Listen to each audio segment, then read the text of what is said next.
Évangile de Jésus-Christ selon Saint Jean.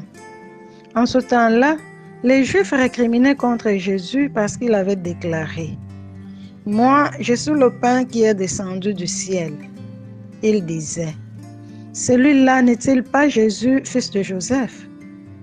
Nous connaissons bien son père et sa mère. Alors, comment peut-il dire maintenant « Je suis descendu du ciel » ? Jésus reprit la parole. Ne récriminez pas entre vous. Personne ne peut venir à moi si le Père qui m'a envoyé ne l'attire. Et moi, je les ressusciterai au dernier jour. Il est écrit dans les prophètes. Ils seront tous instruits par Dieu lui-même. Quiconque a entendu le Père et reçu son enseignement vient à moi. Certes, personne n'a jamais vu le Père, sinon celui qui vient de Dieu. Celui-là seul a vu le Père. Amen, amen, je vous le dis. Il a la vie éternelle, celui qui croit. Moi, je suis le pain de la vie. Au désert, vos pères ont mangé la manne et ils sont morts. Mais le pain qui descend du ciel est tel que celui qui en mange ne mourra pas. Moi, je suis le pain vivant qui est descendu du ciel. Si quelqu'un mange de ce pain, il vivra éternellement. Le pain que je donnerai, c'est ma chair donnée pour la vie du monde. Je suis le pain vivant descendu du ciel.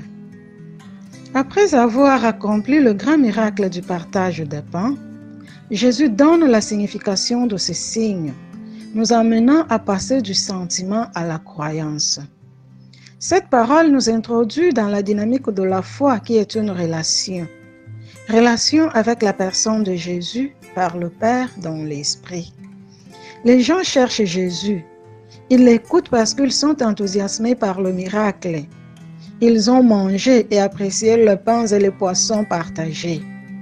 Mais lorsque Jésus explique qu'il est le pain vivant descendu du ciel, le pain donné par Dieu, les gens sont scandalisés. Ils ne comprennent pas et ils commencent à murmurer. Que dit-il ? Comment peut-il être le pain du ciel? Il vient de la terre. Nous connaissons ses parents. Ils ont commencé à murmurer parce que Jésus avait dit qu'il était le pain de la vie. C'est-à-dire qu'il avait annoncé que Dieu était descendu, qu'il était descendu du ciel, qu'il était à portée de main. Un bon pain à manger, un pain qui nourrit, qui fait grandir, qui transforme en lui. La pierre d'achoppement rejetée par les bâtisseurs est l'humanité de Jésus. Le murmure est le verbe typique de l'incrédulité d'Israël dans le désert pendant la marche de l'Exode. Tout d'abord, Jésus nous dit, ne murmurez pas, confiance, confiance. Ne vous remplissez pas de paroles vides, ne vous arrêtez pas, ne vous laissez pas assaillir par les doutes.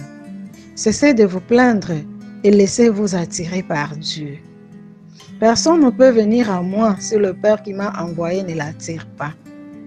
Il ne nous est pas demandé de faire un effort personnel pour comprendre les paroles de Jésus, mais de nous laisser attirer, de reconnaître Dieu comme Père et Mère, comme celui qui est de notre côté et qui en Jésus s'est révélé, s'est manifesté, s'est fait proche.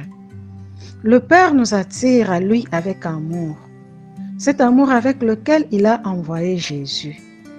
En Jésus, dans sa chair, c'est-à-dire dans son humanité concrète, tout l'amour de Dieu est présent, a dit le pape François lors de l'Angélus du 9 août 2015. La charnière de l'histoire est la descente de Dieu sur terre. Il est l'Emmanuel, le Dieu qui est proche, le pain qui donne la vie. Si je l'accueille, il habite mon cœur, ma vie et me nourrit du ciel. Aujourd'hui, c'est la fête de Saint Dominique, le 8e centenaire de sa mort. Un authentique prédicateur de la grâce, comme le définit le pape François, dont la grande vocation a été de prêcher l'évangile de l'amour miséricordieux de Dieu dans toute sa vérité salvatrice et sa puissance rédemptrice. À Dominique, Nous demandons d'intercéder pour que nous puissions nous laisser attirer par l'amour du Père et devenir des disciples missionnaires pour atteindre toutes les périphéries de notre monde avec la lumière de l'Évangile et de l'amour miséricordieux du Christ. À tous et à chacun, bon dimanche.